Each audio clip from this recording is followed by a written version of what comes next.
What's one gigantic difference between a successful angler and a struggling one?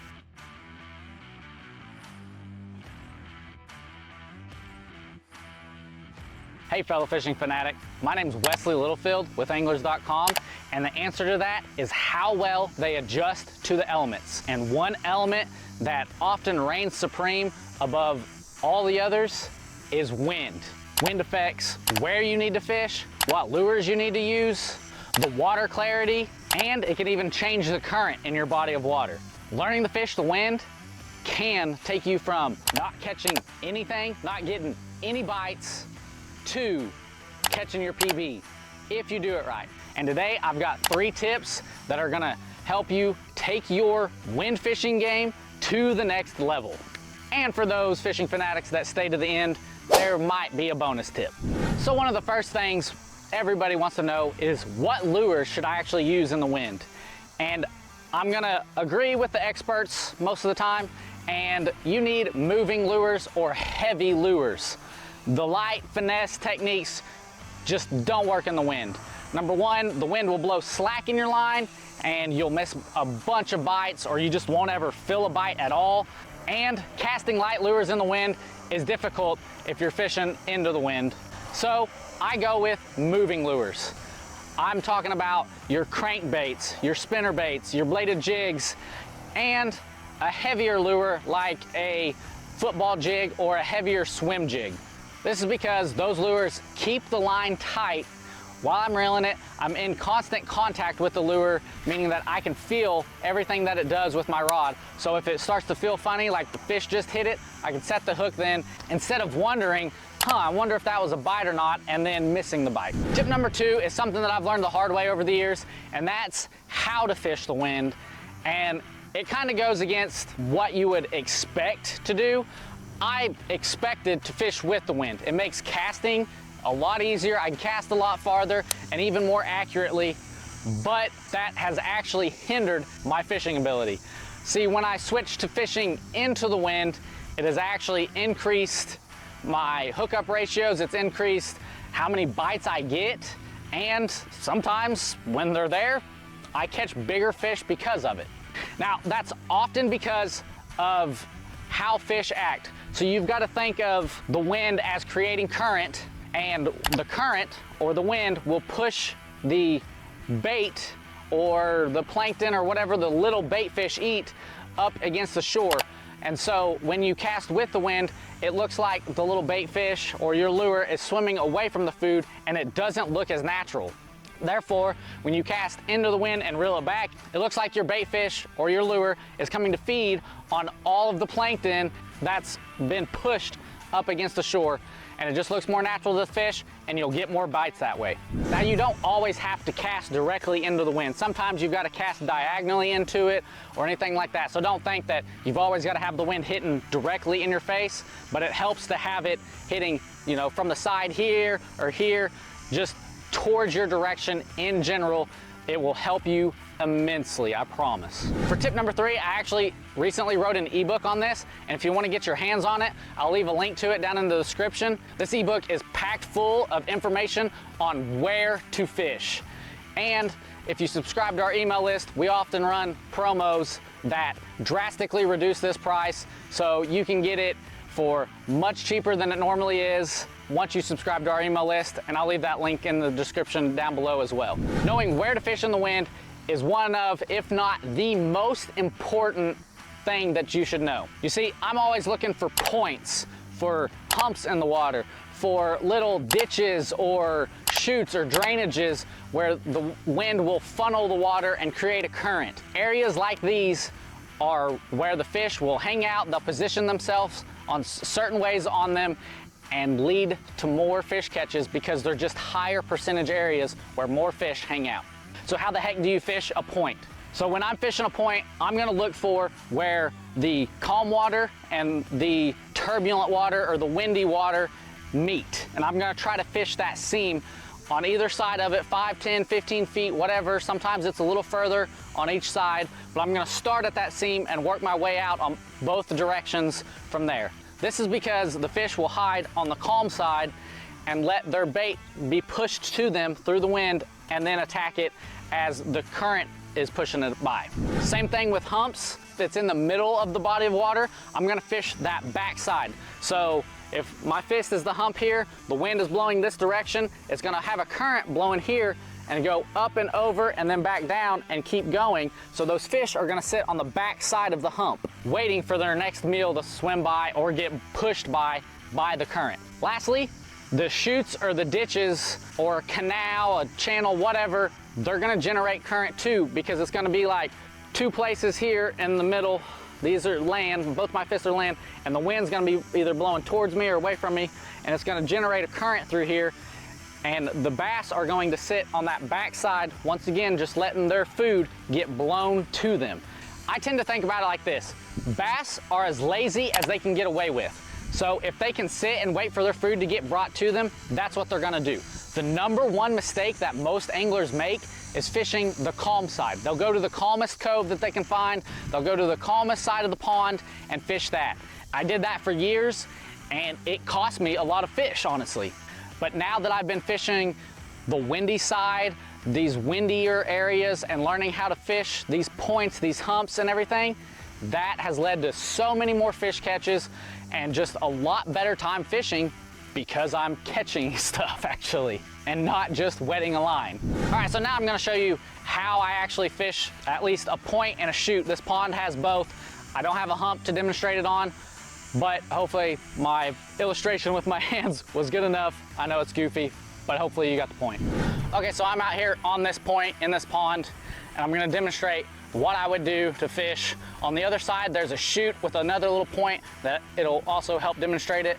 But right now, the wind is blowing into my face, so all the bait fish should be pushed up along this stretch, along this point, and I'm gonna fish down the bank here a little bit, throw a couple different lures, see if they're biting. If not, we'll move places. Let's try it again.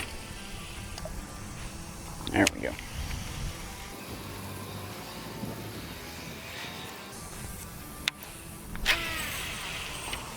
Dadgummit, that stinking wind. I can't stay out of the grass.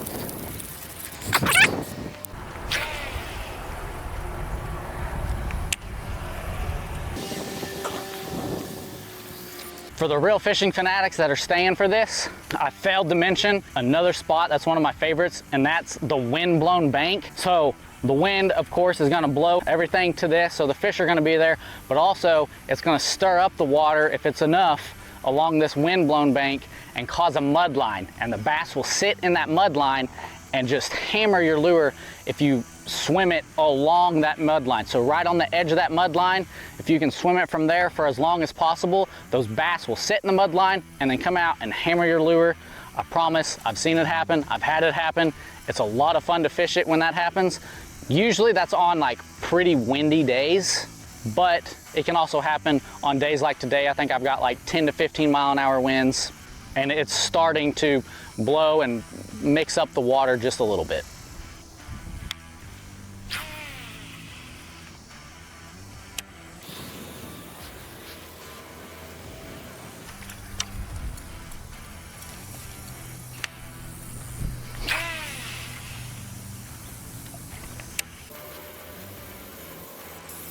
All right, as you can tell, I've moved locations. My camera decided to overheat, so I had to sit around and let it cool down. I was trying to fish, ended up losing my crankbait, so I tied on a different crankbait, but now I'm gonna fish with a spinnerbait along this wind-blown bank, which is another great spot to fish, and then we'll move on to that channel or the ditch, whatever you wanna call it, with a point on it, and I think that could be the key too. So let's see if we can't get some bites here, and then we'll move on. Oh yeah, and I switched to a spinnerbait because it's pretty grassy on this side. It's a little bit more shallow. I didn't want to get hung up again with a crankbait, so I'm switching to a spinnerbait, and hopefully that will be another help in the process.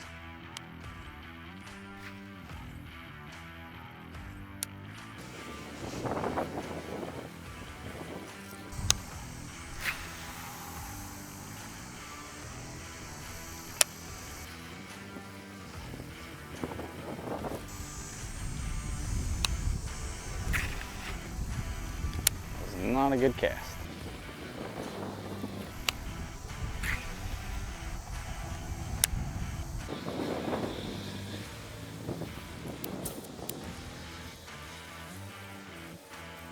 I'm just making my way down this bank a little bit closer.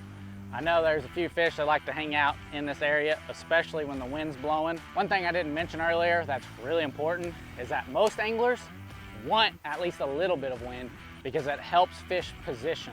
And what I mean by that is what I was talking about earlier of, you know, where the fish should generally be set up on a point, on the wind-blown bank, in a canal or in a ditch. It just helps you narrow down the areas that they could be. Whereas like on a dead slick calm day, they don't really have to be anywhere to go find their food.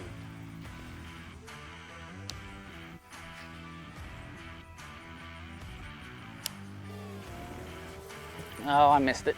That was a bite. That's good. First cast in this area, bite. Not a great cast, but it'll do.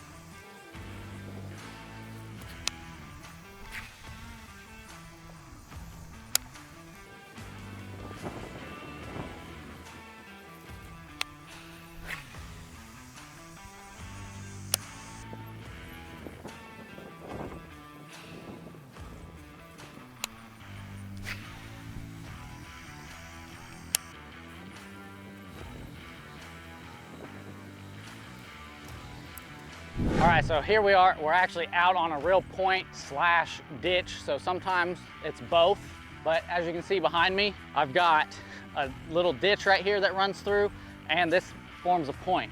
So I'm gonna fish this back behind me on this side first in the calmer area where the bass will probably be hanging out at this seam. And then I'm gonna fish my way back into here and see if they're actually sitting on this edge just waiting for their food to come. But this is generally a prime spot for any kind of ambush predator because they can just sit there and wait on their prey.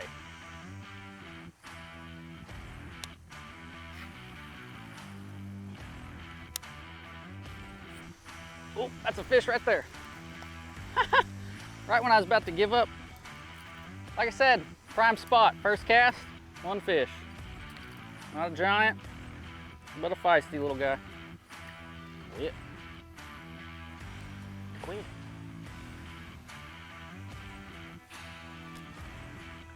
Right there, that ditch. Finally! He's actually sitting right where he should have been, where the calm water meets the windy water.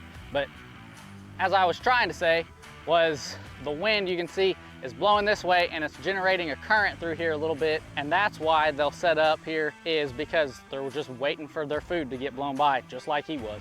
So I failed to mention that the place I'm fishing at is a public pond, super heavily pressured. It's owned by the Corps, and I mean, a lot of people fish it all the time.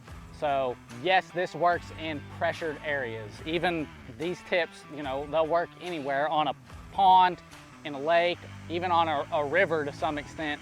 Although rivers tend to be a little bit more treed over, so the trees are blocking the wind. But these tips you can take anywhere and they'll help you catch more fish in the wind. So here's a bonus tip for you because you stayed. How windy is too windy to fish? And for safety reasons, I think about 25 to 30 mile an hour is as much as I want to get out on the water in a boat. And I really don't think it does you any good to be fishing much past that anyways, just because the water gets so stirred up, the fish actually can get blown out of an area, and then you're looking for a little bit calmer area. So almost the complete opposite of what I said. I get it, but when you get too much wind, it can be a bad thing. So I say 25 to 30 for a boat angler especially. And you know, you can get away with 30 from the bank, but usually it's just not very fun to be out there because you get more bird's nest, or you end up trying to cast one direction and your lure gets blown the other way. So I stick to about 30 is too much for just about everybody. And for the pond angler, now that you know how to fish the wind, it's time to learn how to master a pond. I've actually got that video right down below me, and I'll see you there.